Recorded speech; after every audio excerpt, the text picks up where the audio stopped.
Siempre creí que el odio era el sentimiento más poderoso que existía, hasta que conocí a Mateo. En él era el sol, y yo la sombra que huía de sus rayos. Nuestro viaje de estudios a Sevilla debía ser mi infierno personal. Lo que no sabía era que se convertiría en mi salvación y mi condena. Esta es la historia de cómo un roce en la oscuridad demolió todo lo que yo conocía y me obligó a luchar por el simple derecho a respirar. Mi universo, a mis 22 años, era un ecosistema cuidadosamente controlado de silencio y soledad. Los pasillos de la Universidad Complutense de Madrid eran mi coto de casa, un lugar donde me había convertido en un fantasma por elección propia. Mis libros eran mis únicos confidentes, sus páginas un refugio contra un mundo que me resultaba demasiado ruidoso, demasiado brillante. Por eso, cuando el profesor de Historia del Arte carraspeó y proyectó la lista de asignación de habitaciones para el viaje a Sevilla, sentí como el suelo se abría bajo mis pies. Mi nombre, Leo, y a su lado, el de él, Mateo. El aire se escapó de mis pulmones en un silbido mudo. Un impulso primario, animal, me gritaba que saliera corriendo de esa aula, que desapareciera. Mateo no era solo un compañero, era una fuerza de la naturaleza, la estrella de nuestro curso, el chico cuya risa resonaba en cada rincón y cuya confianza era tan natural como insultante para alguien como yo. Todos lo adoraban. Para mí, él era la encarnación de una fachada hueca, un actor que vivía para el aplauso constante de los demás. Y ahora, el destino, con su cruel sentido del humor, me encerraba con él durante una semana. Sevilla nos recibió con un abrazo sofocante de calor y el aroma embriagador de los azahares en flor. La ciudad vibraba con una energía que se me antojaba agresiva. Era un lugar que te obligaba a vivir, a sentir. Nuestra habitación, con vistas al Guadalquivir, que para cualquiera habría sido un sueño, para mí se sentía como una jaula. La tensión era una tercera presencia entre nosotros, tan densa que casi podía tocarse. Leo. Su voz rompió el silencio tenso mientras arrojaba su mochila sobre la cama. ¿Vamos a matarnos con la mirada toda la semana o intentamos firmar una tregua? Mi silencio fue mi única arma.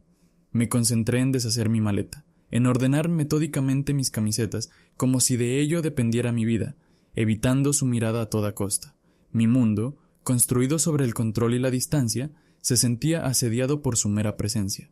Sé que piensas que soy un idiota, continuó, con ese tono relajado y despreocupado que parecía ensayado para desarmar a cualquiera, pero quizá te equivocas. Sus palabras me descolocaron. ¿Hablaba en serio? Lo miré de reojo, intentando descifrar la expresión detrás de su sonrisa fácil, pero no revelaba nada. Era un maestro en el arte de la impenetrabilidad. Solo sobrevivamos a esta semana, murmuré, deseando que abandonara el tema, pero Mateo no era de los que se rendían. Trato hecho, respondió con una sonrisa aún más amplia, una que me hizo apretar los dientes con frustración. Los primeros días fueron un torbellino. Recorrimos el barrio de Santa Cruz, asistimos a conferencias sobre la arquitectura mudéjar y nos perdimos entre los naranjos del Alcázar. Para mi sorpresa y mi creciente irritación, Mateo no era insoportable. Tenía un don, no era solo carisma, era la forma en que debatía con los profesores, haciendo preguntas que demostraban una inteligencia aguda que yo, en mi arrogancia, había decidido ignorar. Era la manera en que lograba que hasta el más cínico del grupo soltara una carcajada con un comentario ingenioso. Yo me mantenía al margen, observando desde mi fortaleza de silencio. Estaba convencido de que todo era una actuación, una estrategia para ganarse a todos. No iba a caer en su juego, pero, en contra de mi voluntad, algo en mi interior empezó a resquebrajarse. Empecé a verlo no como un personaje, sino como una persona, y eso me aterraba. Una noche, después de cenar, mientras el resto del grupo se dirigía a un bar de flamenco, yo me escapé para caminar solo por la orilla del río. La ciudad, de noche, era diferente, más íntima, más melancólica. Me detuve a mirar el reflejo de las luces en el agua, cuando oí pasos a mi espalda. «Este lugar tiene algo, ¿verdad?», dijo Mateo, deteniéndose a mi lado. No me había dado cuenta de que me había seguido. «Te obliga a sentir». No respondí, solo esperaba que se fuera, pero no lo hizo. Se apoyó en la barandilla, mirando el mismo punto que yo. «¿Por qué te escondes tanto, Leo?», preguntó de repente, su voz desprovista de su habitual ligereza. Era una pregunta genuina, directa, que me golpeó como un puñetazo. No todo el mundo necesita ser el centro de atención, respondí, mi tono más cortante de lo que pretendía. Él se giró para mirarme, y en la penumbra su sonrisa había desaparecido. No es ser el centro de atención, es ser, simplemente ser. ¿Alguna vez lo has intentado? Sus palabras se quedaron flotando en el aire pesado de la noche sevillana. Me sentí expuesto, desnudo bajo su mirada. Sin saber qué responder, di media vuelta y regresé al hotel, dejando que el silencio fuera mi única respuesta. Esa fue la tercera noche. Caí en la cama exhausto, vencido por el calor, las caminatas y la tensión constante de tenerlo cerca. El sueño me arrastró a un abismo sin fondo, pero en algún momento, en esa quietud profunda de la madrugada, algo me sacó de él. No fue un ruido lo que me despertó, fue una sensación, una presencia.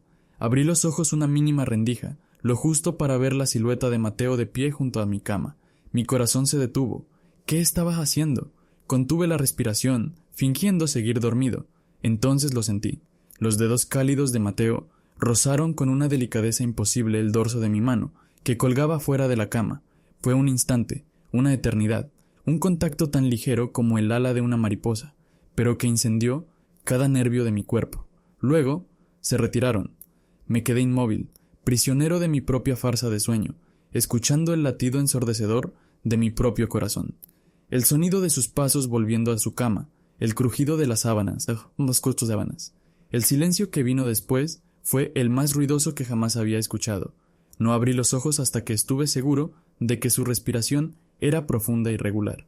Me quedé despierto el resto de la noche, mirando el techo, mientras un torbellino de preguntas sin respuesta me destrozaba por dentro. ¿Había sido una broma cruel? ¿Un error en la oscuridad? ¿O algo más? Algo que mi mente se negaba a nombrar, pero que mi cuerpo había reconocido al instante. Lo único que sabía con certeza era que la tregua había terminado. La guerra acababa de empezar, y era dentro de mí. A la mañana siguiente, el aire en la habitación era diferente. Estaba cargado con el peso de una pregunta no formulada, una pregunta que se había instalado en el espacio que nos separaba y se negaba a marcharse. Me levanté antes que el sol, moviéndome con un sigilo de ladrón para no despertarlo. Necesitaba tiempo, un momento para reconstruir las murallas que su gesto había derribado, pero era inútil. Cada sonido, cada crujido de la madera del suelo, me recordaba sus dedos sobre mi piel. El recuerdo era una brasa ardiente en mi memoria. Cuando Mateo finalmente se despertó, lo hizo con la misma energía despreocupada de siempre. Se estiró, bostezó ruidosamente y me dedicó una sonrisa somnolienta. «Buenos días, bella durmiente», dijo, su voz ronca por el sueño. La familiaridad de la frase, un cliché que habría usado con cualquiera, me golpeó como una bofetada. ¿Era una burla? ¿Una forma cruel de recordarme mi vulnerabilidad en la noche? Mi corazón martillaba contra mis costillas. «Apenas dormí», respondí, mi voz un hilo tenso. Él arqueó una ceja mientras buscaba una camiseta en su mochila. «¿Malos sueños? Sevilla puede ser intensa». Lo observé, buscando cualquier indicio, cualquier fisura en su actuación. Pero no había nada. Su rostro era un lienzo en blanco, su sonrisa tan natural como siempre. O era un actor consumado, o yo me había vuelto completamente loco. La incertidumbre era una forma de tortura mucho peor que cualquier certeza. Ese día, el itinerario nos llevó a la Plaza de España. La grandeza del lugar, con sus puentes y sus azulejos que contaban la historia de cada provincia, debería haberme maravillado. En cambio, me sentía atrapado en un escenario demasiado grande, con todos los ojos puestos en mí. La tensión entre nosotros se había convertido en un campo de fuerza invisible. Caminábamos con el grupo, pero era como si estuviéramos solos en una burbuja de silencio incómodo. El profesor, con su habitual falta de sensibilidad, nos emparejó para una pequeña tarea: encontrar y analizar los detalles del azulejo de nuestra provincia de origen, una broma cruel del destino. Nos encontramos de pie, hombro con hombro, frente a la bancada de Madrid, obligados a colaborar. «Bueno, parece que estamos atrapados juntos, Leo», dijo Mateo, en voz baja, intentando romper el hielo con un humor forzado. No respondí. Me limité a señalar un detalle del escudo, murmurando algo sobre la técnica del esmaltado. Mi cuerpo estaba rígido, cada músculo en alerta máxima. Podía sentir su calor, el olor de su colonia, y cada partícula de aire parecía vibrar con lo no dicho. Fue que entonces cuando sentí una mirada clavada en mi nuca, una mirada insistente, pesada. Me giré discretamente. Era Sofía. Estaba a unos metros, junto a otras chicas, pero sus ojos estaban fijos en nosotros. No era curiosidad, era la mirada de un cazador que ha encontrado un rastro. Su boca se curvaba en una sonrisa que no llegaba a sus ojos, una sonrisa afilada y calculadora. Un escalofrío me recorrió la espalda. Ella sabía algo, o peor aún, creía saberlo y estaba dispuesta a usarlo. La tarde se arrastró con una lentitud agónica. Cada vez que Mateo se acercaba, cada vez que su voz resonaba cerca de mí, el recuerdo de su roce me quemaba.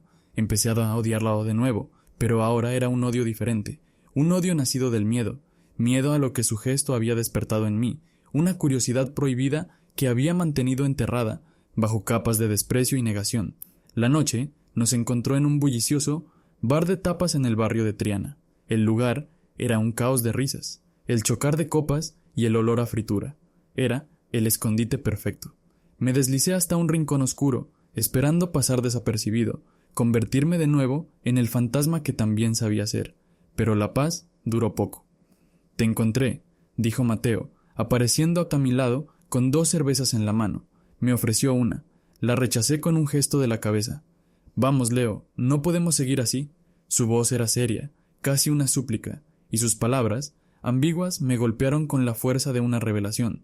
Así como 2 compañeros que no se soportan, o así como 2 personas que comparten un secreto inconfesable en la oscuridad de una habitación de hotel. «No sé de qué hablas», mentí, mi voz apenas un susurro. «Sí que lo sabes», insistió, inclinándose un poco más hacia mí para que su voz no se perdiera en el ruido del bar. Estábamos cerca, demasiado cerca. Su aliento olía a cerveza y a algo más, algo que me hacía sentir mareado. Anoche no terminó la frase, no tuvo que hacerlo. Justo en ese momento, un flash diminuto, casi imperceptible, iluminó su rostro por una fracción de segundo. Instintivamente busqué el origen, y la vi. Vi a Sofía, a unos metros de distancia, en la mesa de al lado. Su sonrisa era afilada, triunfante. Levantó el teléfono, sin disimulo alguno, como si quisiera que la viéramos, como si disfrutara del poder que acababa de robar. Un hielo líquido se extendió por mis venas. No necesitaba saber más. La había visto, nos había visto, y en su mirada estaba la promesa de la destrucción. Un minuto después, mi teléfono vibró en mi bolsillo, luego el de Mateo. Luego, como una plaga, los teléfonos de todos los que nos rodeaban empezaron a sonar y a iluminarse. El zumbido del chat grupal era una sentencia de muerte. Con manos temblorosas, saqué mi móvil. En la pantalla, una notificación del grupo Historia del Arte, Sevilla. La abrí. Era una foto nuestra, tomada por la espalda, ligeramente desde arriba. La perspectiva era maliciosa, diseñada para engañar. Nos hacía parecer pegados, casi abrazados, conspirando en la penumbra del bar. Una imagen que, sacada de contexto, era dinamita pura, y debajo, el texto de Sofía, cargado de veneno. Parece que algunos tienen sus propios secretos en Sevilla. ¿Qué nos ocultas, Mateo? El mundo se detuvo. El ruido del bar se desvaneció hasta convertirse en un zumbido lejano. Podía sentir las miradas de todos, primero en sus teléfonos, luego en nosotros. Las risitas ahogadas, los codazos, el juicio instantáneo y brutal. Levanté la vista hacia Mateo. Miraba su teléfono, y su rostro, normalmente tan expresivo, se había convertido en una máscara de piedra. Su famosa sonrisa había desaparecido, reemplazada por una línea dura y pálida. Vi cómo su mandíbula se tensaba, cómo la rabia y la humillación luchaban en sus ojos. Se levantó lentamente, sin decir una palabra. Su silla arañó el suelo, un sonido estridente que cortó el murmullo del bar, y sin mirar a nadie, ni a mí, ni a Sofía, caminó hacia la salida y desapareció en la noche. Me quedé allí, paralizado, con la pantalla del teléfono quemándome en la mano. El fantasma había sido arrastrado hacia la luz, y la luz era cegadora. Podía hacer lo que siempre hacía, hundirme en mi rincón, desaparecer, dejar que la tormenta pasara. Pero entonces algo dentro de mí se rompió. Una ira fría y lúcida reemplazó al pánico. No por mí, por él, por la injusticia de la exposición, por la crueldad del acto. Y por primera vez en mi vida, en lugar de huir, me levanté y lo seguí. Lo encontré junto al río, en el mismo lugar donde habíamos hablado la noche anterior. La ironía era tan cruel que quemaba. Estaba de espaldas a mí, con los hombros encorvados, La silueta de un hombre derrotado, recortada contra las luces parpadeantes del otro lado del Guadalquivir. El aire nocturno, que antes parecía cargado de promesas, ahora estaba impregnado de veneno. Me detuve a unos pasos de él sin saber qué decir. Todas las palabras que conocía parecían inútiles, vacías. ¿Qué se le dice a alguien cuya vida acaba de ser volada en pedazos por la malicia de una foto? Tenías razón, dijo él sin volverse. Su voz era un eco hueco, despojado de toda su energía vital. Debimos habernos matado con la mirada, habría sido más limpio. Su amargura era un escudo, pero pude ver a través de él. Vi el dolor, la humillación cruda de ser expuesto, de ser convertido en un espectáculo para el disfrute de otros. No es tu culpa, Mateo, logré decir, mi propia voz sonando extraña en mis oídos. Él soltó una risa seca, sin rastro de alegría. ¿No? ¿De quién es, entonces? ¿Del que se acerca demasiado? ¿O del que permite que se acerquen? Se giró lentamente, y su rostro me dejó sin aliento. La máscara de indiferencia se había hecho añicos. Sus ojos, normalmente tan brillantes y llenos de vida, estaban oscurecidos por una tormenta de rabia y desesperación. Ella sabía lo que hacía, continuó, su voz temblando por la furia contenida. Sofía, lo ha querido desde el primer día, no a mí, quería esto, quería el poder de destruir algo que no podía tener. Quise decir algo, cualquier cosa para consolarlo, pero las palabras se me atascaron en la garganta, porque en el fondo sabía que tenía razón. La sonrisa triunfante de Sofía no era la de alguien que hace una broma inocente. Era la de alguien que acaba de detonar una bomba y se ha quedado a disfrutar del espectáculo. En ese momento, su teléfono sonó en su bolsillo, un sonido estridente que rompió la quietud de la noche. Lo sacó y miró la pantalla. La palabra papá brillaba con una luz ominosa. Vi cómo su expresión cambiaba. La rabia se desvaneció, reemplazada por algo mucho más profundo y aterrador. El miedo, pero también vi una chispa de desafío encenderse en sus ojos. Tomó una respiración profunda, como un hombre a punto de saltar al vacío. «Tengo que hacerlo», dijo, más para sí mismo que para mí. «Antes de que lo hagan ellos, antes de que sus amigos le envíen la foto y él tenga que escuchar la historia contada por otros». Deslizó el dedo por la pantalla y se llevó el teléfono a la oreja. «Papá, soy yo. Necesito hablar contigo». Su voz era firme, pero noté el ligero temblor que no pudo ocultar. Se alejó unos pasos, dándome la espalda de nuevo, como si necesitara crear una barrera física para la conversación que estaba a punto de tener.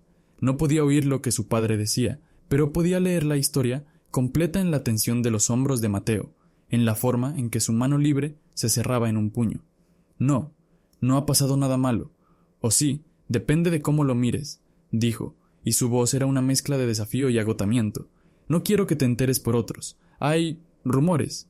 Una foto». Hizo una pausa, y pude imaginar la voz autoritaria al otro lado de la línea, exigiendo una explicación. «No es lo que parece, o quizás sí lo es». Mateo cerró los ojos con fuerza. «Papá, soy gay». Las palabras quedaron suspendidas en el aire, frágiles y a la vez irrevocables. Sentí un escalofrío, a pesar del calor de la noche. Era como ver a alguien quitarse una armadura en medio de una batalla, exponiendo su corazón a un golpe mortal. El silencio que siguió fue largo, pesado. Pude ver cómo la postura de Mateo se desmoronaba lentamente. La rigidez de su espalda se convirtió en una curva de derrota. Su cabeza se inclinó hacia adelante. «Lo sé. No, no es una fase. Por favor, no digas eso». Su voz se había convertido en un susurro roto, una súplica. «Es quien soy. Siempre lo he sido». La conversación continuó durante lo que pareció una eternidad. Cada palabra que decía Mateo era una pieza de su vida que se rompía. Podía sentir su desesperación cruzando la distancia entre nosotros, una ola de dolor tan palpable que me costaba respirar. «Entiendo», dijo finalmente, su voz vacía de toda emoción. Era el tono de alguien que acaba de recibir una sentencia de por vida. «No te preocupes, no volveré a casa hasta que ya no sea un problema para ti». Colgó la llamada, no se movió, se quedó de pie, mirando el agua oscura del río, el teléfono todavía en su mano, como un arma que se había vuelto contra él. Me acerqué lentamente, con el corazón encogido. El chico dorado, el sol de nuestro universo, se había apagado. Frente a mí solo quedaba un hombre joven y roto, abandonado por la única gente que se suponía que debía amarlo incondicionalmente. «Mateo», empecé a decir, pero no sabía cómo continuar. Él se giró. y esta vez no había ni rabia ni desafío en su rostro, solo un vacío desolador. Sus ojos se encontraron con los míos, y por primera vez no vi al chico popular, sino a alguien tan perdido y asustado como yo. «Me han borrado», dijo con una calma aterradora, como si nunca hubiera existido. «Mi padre, mi familia. Su reputación es más importante que su hijo. Me han pedido que no vuelva, que no les avergüence más». En ese instante, la muralla que había construido a mi alrededor durante toda mi vida se derrumbó por completo. El miedo que sentía por mí mismo, por ser descubierto, se disolvió, reemplazado por una oleada de empatía tan abrumadora que me ahogaba. Y entonces hice algo que nunca había hecho, algo que iba en contra de cada instinto de supervivencia que había desarrollado.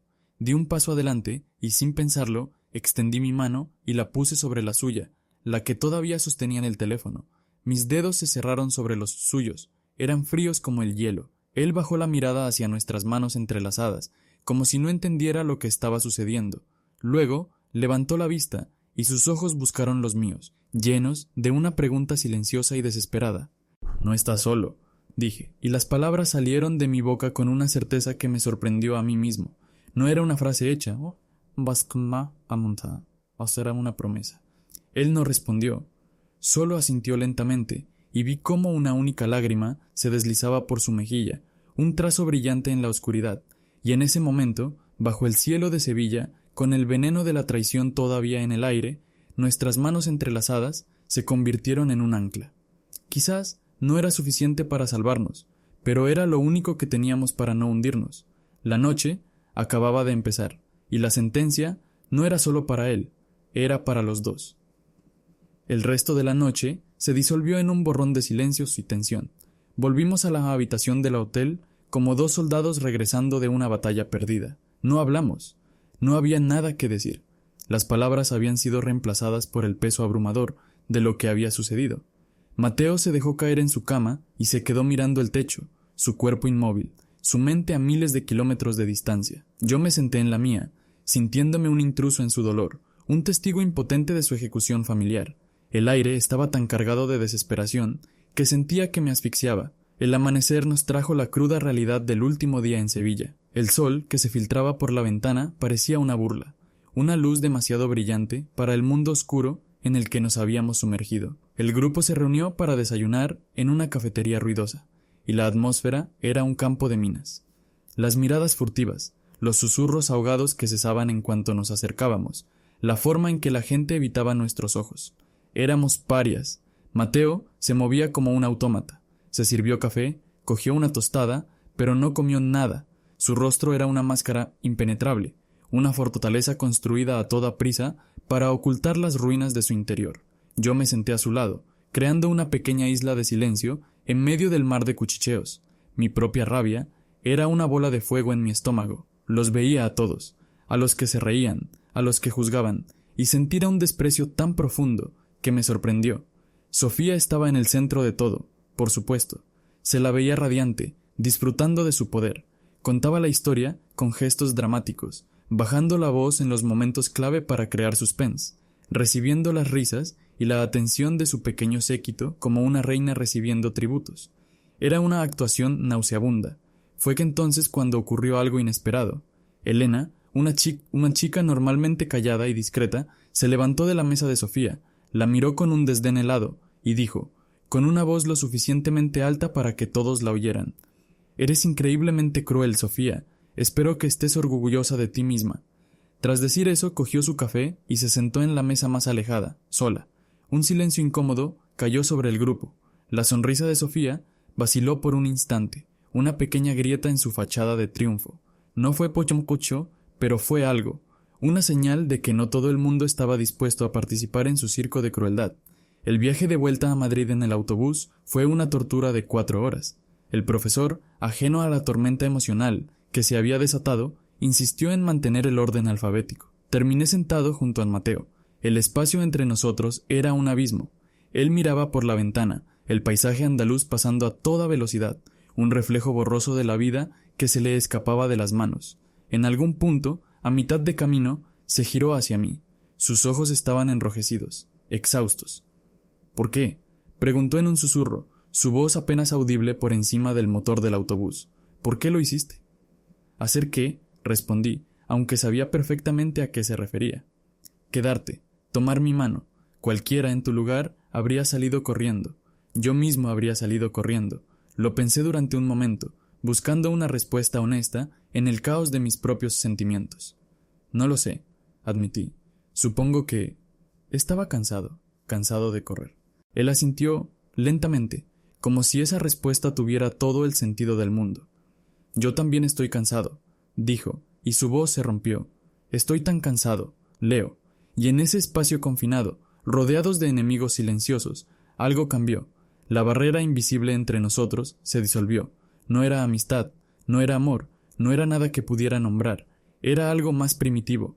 Era el reconocimiento mutuo de dos almas rotas que, por pura casualidad, habían encontrado un ancla en la otra en medio de un naufragio. Madrid nos recibió con un cielo gris y la fría indiferencia de una ciudad que no se detiene por nadie. Para mí era volver a casa. Para Mateo era llegar a un exilio. Cuando recogimos nuestras maletas, me dijo que no podía volver a su piso de estudiante, el que pagaba a su familia. Sus tarjetas habían sido canceladas. La sentencia de su padre había sido ejecutada con una eficiencia despiadada. Buscaré un hostal o algo, dijo, intentando forzar una sonrisa que no llegó a sus ojos. No, dije, y la palabra salió de mi boca antes de que pudiera pensarla. El pánico me invadió. ¿Qué estaba haciendo? Mi apartamento era mi santuario, mi fortaleza impenetrable. Puedes quedarte conmigo. Es pequeño, pero hay un sofá. La sorpresa en su rostro fue tan genuina que me dolió. Me miró como si le hubiera ofrecido el mundo. ¿Por qué harías eso, Leo? Porque nadie debería estar solo en un momento así, respondí, y al decirlo me di cuenta de que también me lo estaba diciendo a mí mismo. El campus universitario se convirtió en nuestro campo de batalla. Los rumores nos precedían como una ola tóxica. Las miradas nos seguían por los pasillos. Algunas personas nos evitaban abiertamente, cambiando de acera cuando nos veían venir. Otros, los más valientes o los más crueles, nos confrontaban. «Oye, Mateo, ¿es verdad lo que dicen?», le espetó un chico del equipo de rugby en la cafetería, con una sonrisa burlona. Vi a Mateo tensarse, preparándose para el impacto, pero antes de que pudiera responder, intervine. «¿Y a ti qué te importa?», dije, mi voz fría y afilada. El chico me miró, sorprendido. El fantasma, el invisible Leo, estaba hablando, estaba contraatacando. Se quedó sin palabras por un segundo y luego se marchó, murmurando algo despectivo. Fue una pequeña victoria, pero se sintió como ganar una guerra. Mateo me miró, una mezcla de gratitud y asombro en sus ojos. «No tienes que hacer esto. Esta no es tu lucha». «Sí, lo es», repliqué, y en ese momento lo sentí con una claridad absoluta. Ahora lo es. La traición de Sofía, lejos de destruirlo, había forjado algo nuevo entre nosotros. Una alianza improbable, una sociedad de dos hombres que se habían visto obligados a enfrentarse al mundo. Empecé a ir a terapia, algo que nunca habría considerado. Hablar de mis miedos, de mi ansiedad, del terror a ser visto, fue como abrir una ventana en una habitación que había estado cerrada durante años. Mateo, por su parte, empezó a buscar trabajo. Cualquier cosa, repartidor, camarero, fue rechazado una y otra vez. Su apellido, que antes le abría todas las puertas, ahora era un lastre, pero no se rindió. Cada no parecía alimentar una determinación silenciosa que yo nunca había visto en él. El chico dorado estaba siendo fundido en el fuego, y lo que emergía era algo mucho más fuerte, más real, acero puro. Una noche, después de otro día agotador de entrevistas fallidas, lo encontré en el pequeño balcón de mi apartamento, mirando las luces de la ciudad. «¿Sabes?», dijo, sin apartar la vista del horizonte. «Toda mi vida he hecho lo que se esperaba de mí, el hijo perfecto, el estudiante brillante, el futuro exitoso. Todo era un guión escrito por mi padre, y yo era un buen actor». Hizo una pausa, y luego se giró para mirarme. «Perderlo todo duele como el infierno, pero también es extrañamente liberador. Por primera vez no tengo un guión, no sé qué va a pasar mañana, y eso me aterroriza. Pero también es la primera vez que siento que la vida que estoy viviendo, por muy jodida que esté, es mía». Sus palabras resonaron en lo más profundo de mi ser. Ambos estábamos rotos. Sí, nuestros destinos habían sido destrozados por la traición, el prejuicio y el miedo. Pero en medio de las ruinas, estábamos empezando a construir algo nuevo, algo frágil, incierto, pero auténtico, algo nuestro. Y aunque el futuro era una página en blanco aterradora, por primera vez no sentíamos la necesidad de enfrentarlo solos. Los meses que siguieron fueron una lección de supervivencia. Madrid, con su pulso incesante, se convirtió en el telón de fondo de nuestra silenciosa revolución. Cada día era una pequeña batalla, contra las miradas de juicio en la universidad, contra la cuenta bancaria que se vaciaba a una velocidad alarmante, y, sobre todo, contra los fantasmas que llevábamos dentro. Mateo consiguió un trabajo de camarero en un bar del barrio de Malasaña. Volvía a casa tarde, agotado, con el olor a café y a sueños rotos impregnado en la ropa. Pero había una nueva luz en sus ojos, una luz que no venía del aplauso de los demás, sino de la dura satisfacción de ganarse cada euro, de construir algo con sus propias manos. Ya no era el heredero de un imperio, era el arquitecto de su propia y modesta existencia, y esa dignidad era más valiosa que cualquier fortuna. Yo, por mi parte, seguía yendo a la terapia. Cada sesión era como bajar un escalón más hacia un sótano oscuro que había mantenido cerrado con llave toda mi vida. Hablé de mi padre, un hombre ausente cuya aprobación siempre busqué en vano. Hablé de mi madre, una mujer frágil a la que siempre sentí la necesidad de proteger, ocultando cualquier parte de mí que pudiera causarle dolor. Y hablé de Mateo, hablé de cómo su dolor se había convertido en un espejo del mío, de cómo su lucha me había obligado a empezar la mía. Nuestra convivencia en mi pequeño apartamento se convirtió en un delicado baile. Aprendimos a navegar por los silencios del otro, a reconocer las señales de una tormenta interna sin necesidad de palabras. Había noches en las que lo encontraba mirando su teléfono, viendo fotos antiguas de su familia, con una expresión de anhelo tan profunda que me partía el alma. En esas noches, yo simplemente le preparaba un té y me sentaba a su lado, ofreciendo mi presencia como un escudo silencioso. Otras noches, era yo el que se despertaba con el corazón acelerado por una pesadilla, ahogado por la ansiedad, y era él quien se levantaba, se sentaba en el borde de mi cama y me hablaba en voz baja sobre las estrellas o sobre alguna anécdota estúpida del bar, hasta que el pánico retrocedía y yo podía volver a respirar. Nos convertimos en los guardianes de las debilidades del otro. La universidad seguía siendo un territorio hostil, pero algo había cambiado. La caída de Mateo, el intocable, había hecho que la gente tomara partido. Elena, la chica que había defendido a Mateo en Sevilla, se convirtió en una aliada inesperada. Ella y un pequeño grupo de amigos empezaron a sentarse con nosotros en la cafetería, creando una barrera de normalidad a nuestro alrededor. Sofía, por otro lado, estaba pagando el precio de su victoria. Su crueldad la había dejado aislada. La gente que antes reía sus chistes ahora la evitaba.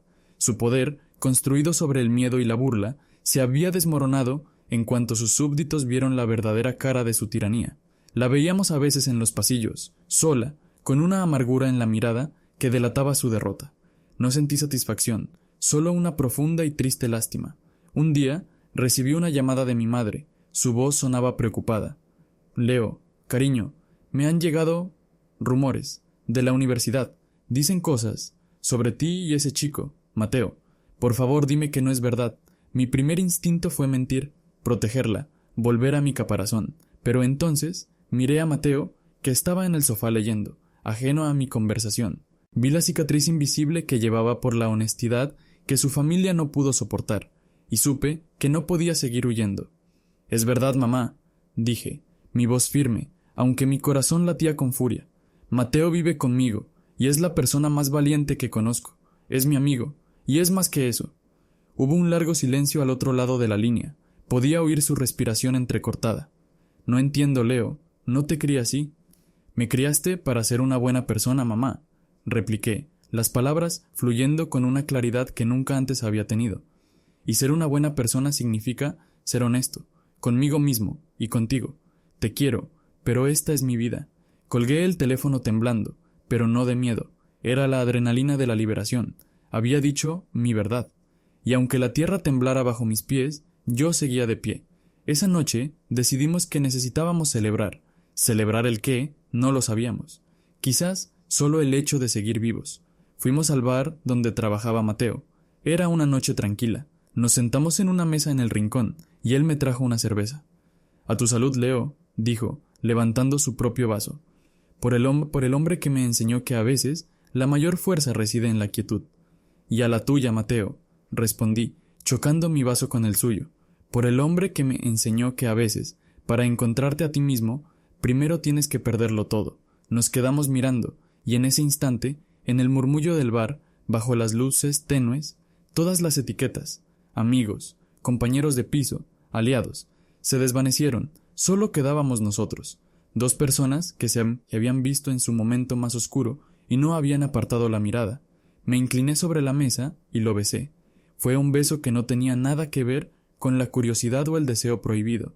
Fue un beso de reconocimiento, de gratitud, un beso que sellaba una promesa silenciosa de que sin importar lo que el futuro nos deparara, lo enfrentaríamos juntos. Nuestra historia no tuvo un final de cuento de hadas. Su familia nunca volvió a llamarlo. Mi madre necesitó tiempo, mucho tiempo, para empezar a entender. El mundo no cambió de la noche a la mañana, pero nosotros nunca sí. Unos meses después, en la ceremonia de graduación, subimos al escenario a recoger nuestros diplomas. Mientras bajaba las escaleras, busqué su mirada entre la multitud. Él me sonrió, una sonrisa genuina, radiante, que ya no era para el público, sino solo para mí. Al salir del auditorio, nos encontramos con Sofía. Estaba con sus padres, que la miraban con una decepción evidente. Nuestros ojos se cruzaron por un instante. En los suyos, ya no había triunfo, solo el vacío de quien ha ganado una batalla, pero ha perdido la guerra.